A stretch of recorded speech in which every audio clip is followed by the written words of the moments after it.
Hello everyone, welcome to మా అమ్మ వంట మధురం. ఈరోజు నేను మిరపకాయ బజ్జీ వేస్తున్నానండి. ఇక్కడ చల్లగా ఉంది. టైంకి మిరపకాయలు కూడా ఉన్నాయని మిర్చి బజ్జీ వేస్తున్నాను.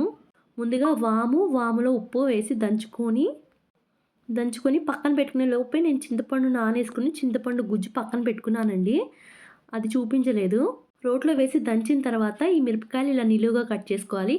ఈ మిరపకాయ ఏంటా ఇంతుంది అనుకుంటున్నారా? కర్ణాటక అండ్ తమిళనాడులో ఇలాగే దొరుకుతుంది.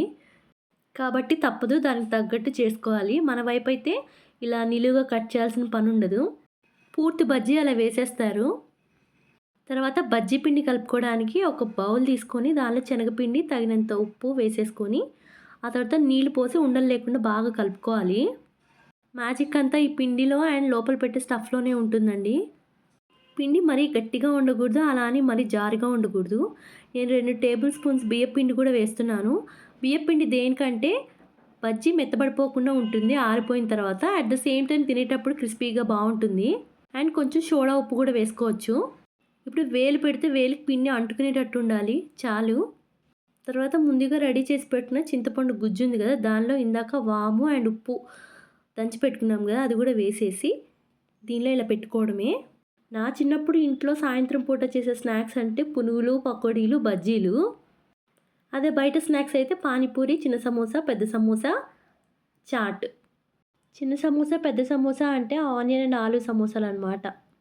బయట చల్లగా వర్షం పడుతుంది, తినడానికి ఏమన్నా కావాలమా అంటే చాలు గబగబా 4 ఉల్లిపాయలతో ఉల్లిపాయ పకోడీ వేసి తీసుకొచ్చేది మా మమ్మీ.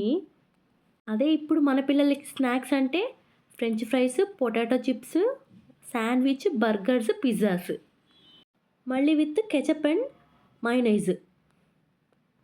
పిండి మొత్తం గ్లాస్లోకి తీసుకుంది ఏంటా అని చూస్తున్నారా? ఎందుకంటే అంత పొడవైన బజ్జీ మునగాలి కదా, అందుకు. నూనె కాగిన తర్వాత బజ్జీలు వేసేసుకోవడం అంతే. బజ్జీలు వేగిపోయిన తర్వాత నిలువుగా కట్ చేసేసి దానిలో కట్ చేసిన ఆనియన్ వేసేసి పైన చాట్ మసాలా కానీ పెప్పర్ కానీ చల్లేసి నిమ్మకాయ పిండుకొని తింటే అంతే. కనీసం వీడియో కూడా తీయనీయకుండా తినేశారు మా వాళ్ళు. అంతే, అయిపోయింది. Thank you for watching. Bye.